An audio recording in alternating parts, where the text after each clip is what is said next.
Hi, this is Dina for Splitcoaststampers. In today's video, I want to share a bubble background technique. I remember doing this as a kid, and I thought it would be fun to pull out and try with some different mediums and papers. The basic supplies you'll need are a bowl, some water, dish soap, and a straw, and then any medium that you have that will dissolve in water. I'm starting off with a dye re-inker. And you can play around with the concentration of color depending on the look you want. I added just a few drops here to start. I'm going to stir that all up together. And then I'll use that straw to blow bubbles in the mixture and catch them on my cardstock.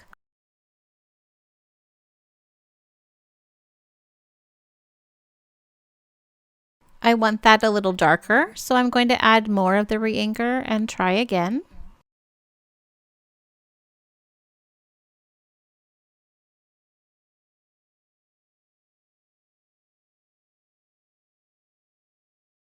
And I like that better. You will want to keep blowing while you catch the bubbles on your paper, and I'm using watercolor paper here.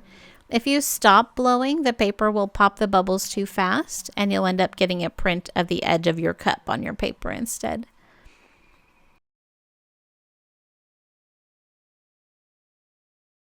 Another way you can add the bubbles with a little more control is to pick up some with a palette knife and gently spread them onto your paper.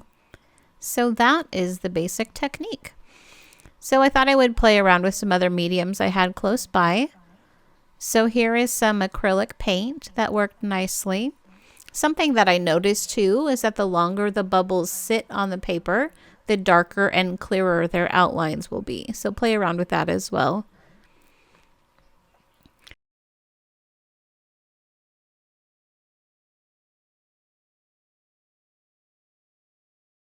This is alcohol ink, and that would normally float on the surface of water, but the dish soap breaks the surface tension, so it does actually mix into the water nicely. I thought it might be interesting to try on photo paper, but I wasn't really impressed with those results.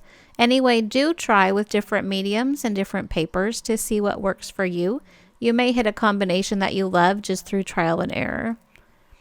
I really like the results with the watercolor powder. It seemed easier to get a good concentration with that medium. So try that if you have some laying around. I had good intentions of not getting my head in the shot, but oh well. Hello, I had fun. I thought I was done, and then I thought it might be cool to try an opaque medium on dark paper, so here's that experiment. It was hard to see at first, and then the results were more evident as they dried. So don't lose hope, and if there are bubbles that don't pop, leave them alone so the little edges dry nice and bright with the paint in them. I ended up adding more paint in, and that helped add some more contrast, and there are some cool effects in there, so that is worth revisiting. So I will turn you loose to play with what you have at home. I did use one of my backgrounds to make a card with a vintage stamp from my collection, and you can find that in the gallery over at splitcoaststampers.com. Thank you so much for watching.